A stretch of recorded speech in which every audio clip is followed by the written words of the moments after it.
Aún recuerdo el peso exacto de aquel silencio después de decir que no, como si el aire se hubiera vuelto más denso de repente. La propuesta era simple, clara y demasiado grande para alguien como yo. Dinero suficiente para cambiarlo todo, viniendo de un hombre que nunca tuvo que contar monedas. En pocas horas, todo el pueblo ya sabía que había rechazado la oferta y las miradas empezaron a cambiar incluso antes de que aparecieran las palabras.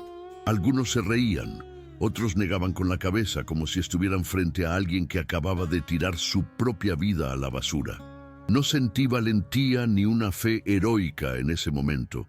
Sentí miedo, duda y una opresión en el pecho difícil de explicar. Pero también sentí algo más profundo, una resistencia silenciosa que me impedía aceptar, aún sabiendo el precio de esa decisión. Allí entendí que esa elección me acompañaría, fuera como error o como locura, durante mucho tiempo. Y lo que más me asustó no fue perder el dinero, fue la sensación de que aquel día todavía estaba lejos de terminar. Volví a casa intentando actuar como si nada hubiera pasado, pero el cuerpo no acompañaba el intento. Cada paso parecía más pesado, como si estuviera cargando algo invisible conmigo. Mi esposa lo notó incluso antes de que yo dijera nada, porque la casa quedó en un silencio extraño. Ella no me preguntó si había hecho lo correcto, solo quiso saber cómo me sentía. Eso me desarmó, porque no tenía una respuesta clara ni siquiera para mí. Mateo observaba desde lejos, inquieto, intentando entender por qué su padre había rechazado una oportunidad que todos consideraban obvia. Quería explicar, pero no tenía palabras suficientes para algo que todavía estaba confuso dentro de mí. Aquella tarde solo sabía que la decisión ya estaba tomada y que ahora había que sostenerla. Al día siguiente, la mula desapareció. No hubo ruido, no hubo señales de forzamiento ni huellas claras que explicaran lo ocurrido. Cuando me di cuenta de que no estaba en su lugar de siempre, sentí un frío recorrerme todo el cuerpo. La noticia corrió rápido, como siempre pasa en lugares pequeños, y con ella llegó el juicio inmediato. La gente ya no hablaba de locura, hablaba de castigo, de error definitivo. Algunos decían que era el precio por haber desafiado a la suerte. Otros hablaban de mala fortuna. Escuché todo en silencio, porque en ese momento no tenía fuerzas para discutir. Aún así, algo dentro de mí se negaba a llamar a eso una pérdida. El día avanzó con una lentitud difícil de explicar, como si cada hora pesara más de lo normal. Salí temprano a buscar la mula, rehaciendo caminos que conocía con los ojos cerrados, pero nada tenía sentido. La llamaba más por costumbre que por esperanza, porque en el fondo ya sentía que no encontraría respuesta ese día. Algunas personas se ofrecieron a ayudar, pero la ayuda siempre venía acompañada de comentarios atravesados. Era como si cada búsqueda fuera también un recordatorio del error que, según ellos, yo había cometido. Seguía caminando, intentando mantener la cabeza en su sitio, repitiéndome que aún era temprano para ponerle nombre a aquello. No era resignación ni fe ciega, era solo el intento de no dejar que el miedo decidiera todo por mí. Cuando el sol empezó a caer, volví a casa con las manos vacías y el corazón apretado. Por la noche, el pueblo parecía más ruidoso que de costumbre, aunque nadie dijera nada directamente. Las miradas bastaban para dejar claro lo que pensaban.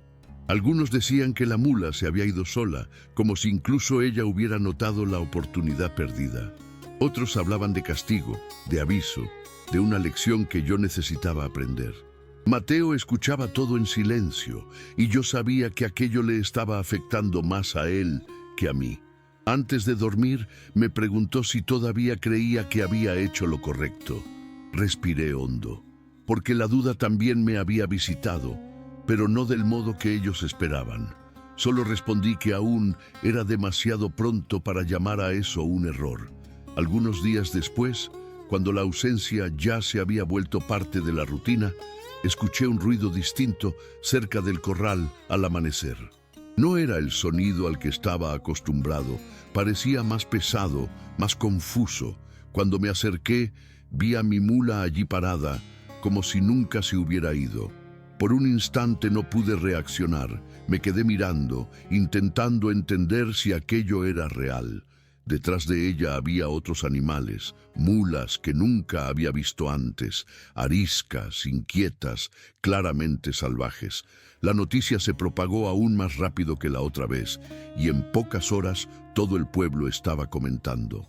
Lo que antes era error se volvió bendición, y las mismas miradas cambiaron de tono como si nada hubiera pasado. Escuché todo con la misma cautela de antes, sin celebrar y sin negar. La gente empezó a decir que yo había sido protegido, que Dios había recompensado mi elección. Algunos incluso intentaron acercarse más, como si quisieran participar de ese momento. Entendía su entusiasmo, pero algo dentro de mí seguía pidiendo calma. Ya había aprendido que las cosas cambian demasiado rápido como para recibir etiquetas tan definitivas. Mateo estaba animado, caminando alrededor de los animales, lleno de ideas y planes. Vi en el brillo de sus ojos una esperanza nueva, casi contagiosa. Aún así, intenté recordarle que esas mulas no eran nuestras, al menos no todavía. Ese día, una vez más, preferí esperar antes de llamar a aquello una victoria. En los días siguientes, la presencia de las mulas salvajes empezó a cambiar el ritmo de la casa. Mateo se despertaba más temprano que nunca, lleno de energía, como si hubiera encontrado un propósito nuevo. Pasaba horas observando a los animales, intentando entender los movimientos, la distancia correcta, el momento de acercarse. Veía en ese esfuerzo algo hermoso, una paciencia que no solía tener antes. No era solo entusiasmo, era aprendizaje, y eso me hacía sentir orgulloso y preocupado al mismo tiempo. Recordaba todo el tiempo que el crecimiento no ocurre sin riesgo, pero evitaba convertir eso en miedo. El pueblo volvía a comentar, ahora diciendo que todo se había acomodado de la manera correcta. Yo seguía viviendo el día con cuidado, intentando no anticipar conclusiones. El accidente ocurrió de forma rápida, sin aviso, como suelen ser las cosas que lo cambian todo. Mateo intentaba acercarse a una de las mulas cuando ella se asustó y reaccionó con fuerza. Escuché el ruido de la caída antes incluso de verlo en el suelo. El silencio que vino después fue pesado, casi insoportable. Cuando llegué cerca, estaba inmóvil, con el rostro pálido y los dientes apretados por el dolor. Su pierna estaba en un ángulo que no tenía sentido. Allí, toda la esperanza reciente pareció desaparecer de golpe. Solo podía pensar que ese día todavía tenía mucho que cobrarnos. Los días siguientes estuvieron marcados por una mezcla constante de cansancio y preocupación. La pierna de Mateo necesitaba cuidados, reposo y un tiempo que parecía no pasar. Sentía dolor no solo en el cuerpo, sino en el orgullo y en la esperanza que habían sido interrumpidos. Me quedaba a su lado siempre que podía, observando en silencio, intentando transmitir alguna seguridad aún sin tener respuestas. El pueblo, que antes hablaba de bendición, volvió a señalar con el dedo ahora con aún más certeza. Decían que esas mulas habían traído desgracia, que todo aquello era consecuencia de mi elección inicial. Escuchaba y sentía el peso de esas palabras, sobre todo porque llegaban en un momento de fragilidad. Aún así, algo en mí insistía en no transformar el dolor en condena. Mateo, acostado y sin poder ayudar en el trabajo, empezó a cuestionarlo todo. Preguntaba por qué las cosas habían ocurrido de ese modo, por qué su esfuerzo había sido respondido con dolor. Percibía en él una mezcla de rabia y confusión, y eso me dolía más que cualquier comentario del pueblo. No intenté convencerlo de nada, porque la fe impuesta no cura ninguna herida. Solo me quedaba allí, compartiendo el silencio y el peso de esos días difíciles. A veces desviaba la mirada cuando hablábamos de la mula, como si fuera más fácil no recordar. El ambiente en la casa era de suspensión, como si estuviéramos esperando algo que nadie sabía nombrar. Aún así, sentía que la historia no había llegado a su fin. Fue una mañana común, de esas en las que uno se despierta sin esperar ninguna novedad. Cuando llegó la noticia de la guerra, no vino con trompetas ni alboroto, vino en conversaciones bajas y rostros tensos en la plaza. Un conflicto antiguo finalmente había estallado, y los soldados empezaron a pasar por los pueblos, reclutando a todos los jóvenes capaces de luchar. Vi a madres llorando incluso antes de cualquier orden oficial, como si el presentimiento fuera más rápido que la información. Los nombres empezaron a ser dichos uno a uno, y cada llamado parecía arrancar a alguien de su propia casa. Mateo escuchó todo acostado, en silencio, con la pierna inmovilizada, intentando entender qué significaba aquello. En ese momento, nadie hablaba ya de las mulas ni de las decisiones pasadas. El miedo había ocupado un espacio mayor que cualquier juicio. Cuando los soldados llegaron a nuestra puerta, miraron primero hacia mí y luego hacia él. Mateo intentó moverse, como si aún pudiera demostrar que era útil, que podía ir, pero bastó una mirada rápida a su pierna para que todo se decidiera allí mismo. Anotaron mi nombre, miraron de nuevo la pierna rota y siguieron adelante. Me quedé parado sin poder reaccionar mientras otros padres veían a sus hijos ser llevados. La casa quedó en un silencio pesado después de que se fueron. Mateo se dio cuenta antes que yo de lo que acababa de suceder. Aquello que parecía haber sido la mayor tragedia acababa de librarlo de algo mucho peor. En los días que siguieron, el pueblo entró en un estado extraño, como si funcionara en automático. Las casas quedaron más silenciosas, las conversaciones más cortas, y el tiempo parecía pasar de otra manera. Las noticias que llegaban del conflicto eran confusas, casi siempre malas, y cada relato traía un peso nuevo. Veía a los padres que antes me juzgaban ahora evitando mi mirada, como si no supieran qué decir.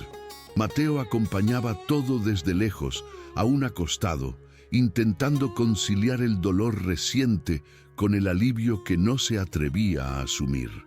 A veces se quedaba en silencio durante largos minutos, mirando al techo, perdido en sus propios pensamientos. Yo no celebraba nada, porque no había nada que celebrar frente al dolor de los otros. Pero dentro de mí algo empezaba a reorganizarse lentamente. Con el paso de las semanas empezaron a llegar las primeras confirmaciones de lo que nadie quería oír. Algunos de los jóvenes llevados no regresarían. Otros volvieron heridos, callados, distintos de una manera difícil de explicar. Cada noticia reforzaba el peso de aquel día en que Mateo no pudo levantarse de la cama. Sentía un nudo en el estómago cada vez que me cruzaba con una familia en duelo. Mateo también lo sentía, y muchas veces lloraba en silencio, intentando entender por qué él se había quedado. No había respuesta simple ni explicación preparada que aliviara eso. Solo estaba la constatación de que ese día lo había cambiado todo. Con el tiempo, la pierna de Mateo empezó a dar señales de mejoría, lenta, imperfecta, pero real. Ya podía sentarse por más tiempo, apoyar el pie en el suelo con cuidado, probar pequeños límites. Mientras tanto, el pueblo intentaba volver a la normalidad, aunque sin lograr ocultar las ausencias. Había lugares vacíos en la plaza, herramientas detenidas, casas que ya no abrían las puertas como antes. Percibía que la gente evitaba hablar directamente del pasado reciente, como si el silencio fuera más seguro. Cuando alguien tocaba el tema, siempre era con cautela, como quien pisa terreno inestable. Yo seguía viviendo mis días, ocupándome de lo que había que hacer, sin prisa por sacar conclusiones. Esa secuencia de acontecimientos todavía se estaba acomodando dentro de mí. Poco a poco, Mateo empezó a mirar todo de otra manera. Ya no hablaba con rabia cuando recordaba el accidente, ni desviaba el tema como antes. Una tarde comentó que tal vez la pierna rota había sido el límite que su cuerpo encontró para no ir más allá. No lo dijo como alguien que entendió todo, sino como alguien que dejó de pelear con la pregunta.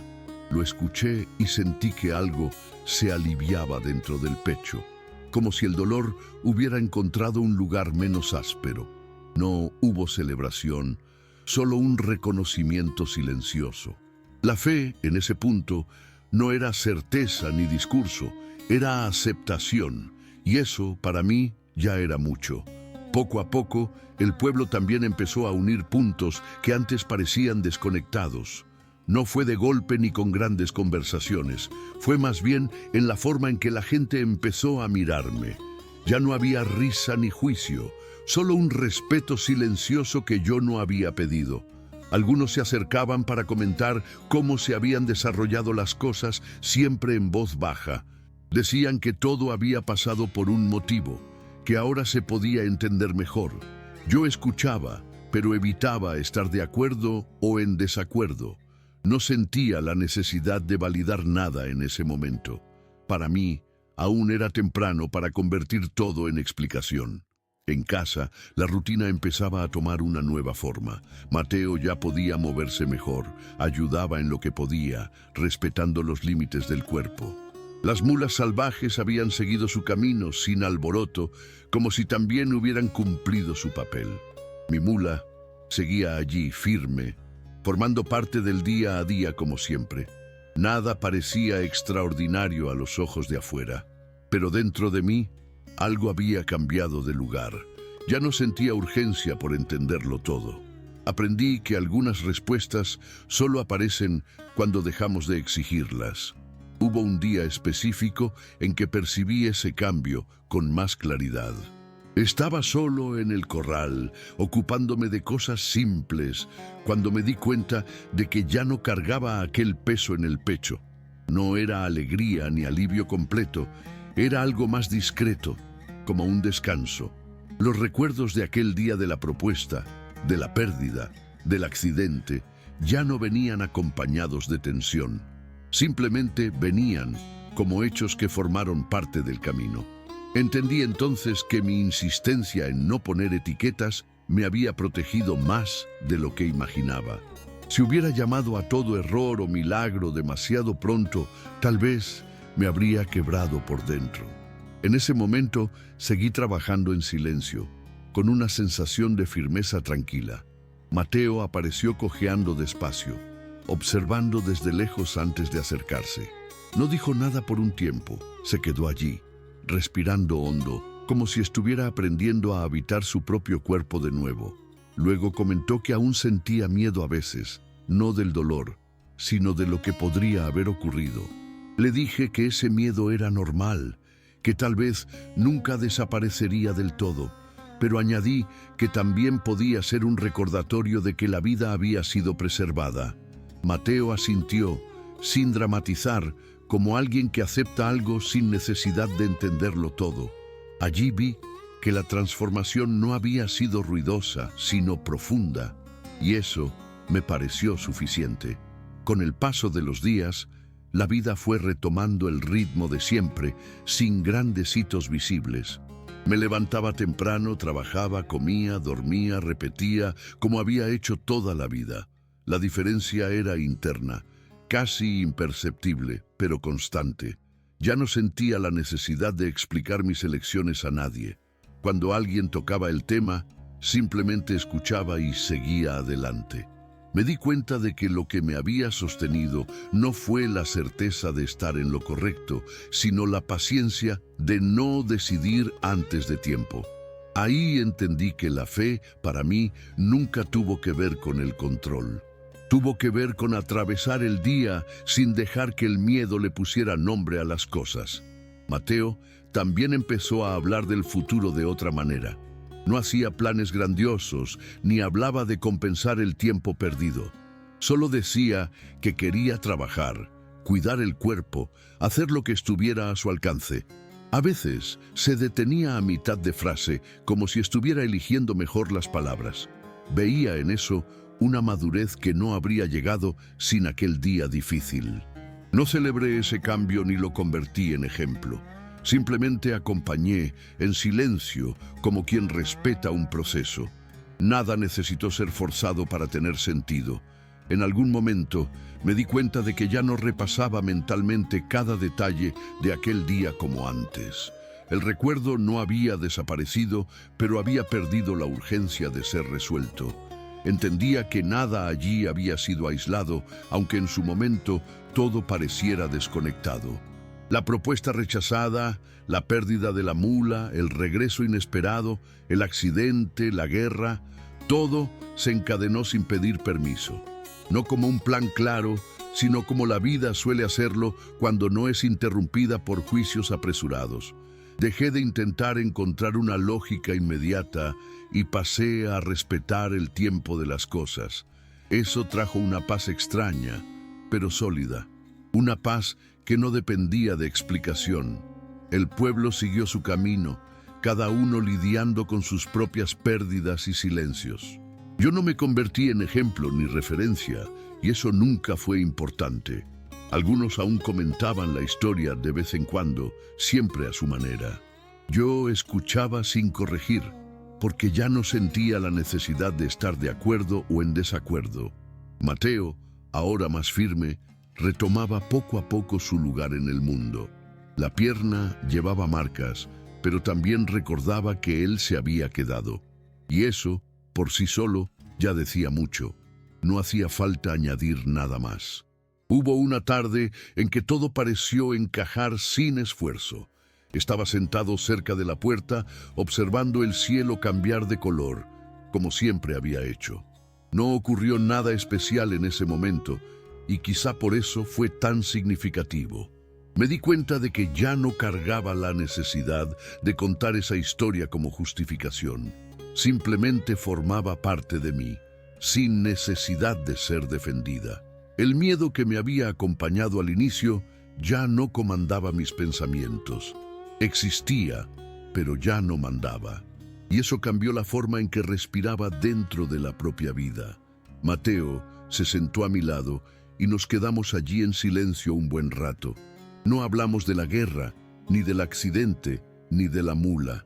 Hablamos de cosas simples, del trabajo del día siguiente, del clima, de nada importante. Y fue allí donde entendí que la transformación había sido completa. La vida había seguido, sin pausa dramática, sin anuncio. Nada necesitó ser explicado en ese momento. Su presencia allí ya era respuesta suficiente. Y supe que aquel día había terminado de la manera correcta. Después de eso, noté que los recuerdos de ese periodo venían de un modo más calmo, casi respetuoso. Ya no necesitaba defenderme de ellos ni explicarme a mí mismo. Cuando alguien nuevo en el pueblo escuchaba la historia y preguntaba qué había aprendido, me quedaba en silencio unos segundos. No por falta de respuesta, sino porque cualquier frase parecía reducir demasiado lo vivido. Decía apenas que aprendí a no apresurar conclusiones cuando el dolor todavía está caliente. Aprendí que etiquetar demasiado pronto puede cegar más que ayudar, y que muchas veces lo que nos salva no parece salvación en el momento en que ocurre. Eso era todo lo que podía decir sin traicionar la verdad. Con el tiempo, entendí también que no se trataba de la mula ni del dinero rechazado. Eso solo había sido el comienzo de algo que yo no veía. El centro de todo fue el día en que elegí no decidir el sentido de las cosas solo. No fue un acto grandioso, fue casi imperceptible. Pero fue allí donde algo dentro de mí se alineó. La vida no se volvió más fácil después de eso, pero se volvió más honesta. Empecé a confiar más en el tiempo que en mi impulso, y eso cambió la forma en que atravesé los días siguientes. Hoy, cuando recuerdo aquel día entero, no siento ganas de reescribir nada. Ni la propuesta rechazada, ni la pérdida, ni el dolor que vino después. Todo ocurrió de la manera en que tenía que ocurrir, aunque yo no lo supiera en ese momento. Si lo hubiera entendido antes, tal vez no habría sido transformado de la misma forma. Lo que cambió no fue el mundo a mi alrededor. Fue la manera en que empecé a estar dentro de él. Aprendí a caminar sin exigir garantías inmediatas. Aprendí que no todo necesita ser entendido para ser aceptado. Y eso me dio una estabilidad que ningún dinero habría comprado. Mateo siguió su vida con más cautela, pero también con más presencia. Ya no se apresura como antes, observa más, escucha más. La pierna aún recuerda lo ocurrido, sobre todo en los días fríos, pero nunca lo escuchamos como queja, es solo parte de la historia de su cuerpo. A veces veo en él un cuidado que no habría nacido sin ese límite impuesto. Nada de eso se volvió discurso entre nosotros. La vida simplemente siguió, con marcas y con sentido. Si hoy escribo esto aquí, no es para probar nada ni convencer a nadie. Es solo porque durante mucho tiempo yo también quise ponerle nombre a las cosas demasiado rápido. Quise entender antes de tiempo. Quise saber si había sido error o acierto. Ese día me enseñó que la prisa por juzgar nos roba la oportunidad de percibir lo que se está construyendo. No toda pérdida es advertencia, ni toda ganancia es respuesta. Algunas cosas solo están en movimiento, incluso cuando parecen detenidas, y aprender a esperar fue lo que más me transformó. No de afuera hacia adentro, sino por dentro mismo. Sigo siendo el mismo hombre sencillo de antes. Me levanto temprano, trabajo con las manos, me canso, me preocupo. La fe no se volvió certeza absoluta ni escudo contra el dolor. Se volvió compañía, una presencia silenciosa que no explica todo, pero sostiene cuando el suelo parece inestable. Ese día específico no vi nada extraordinario suceder, pero sentí que algo se alineaba sin hacer ruido. Y eso fue suficiente.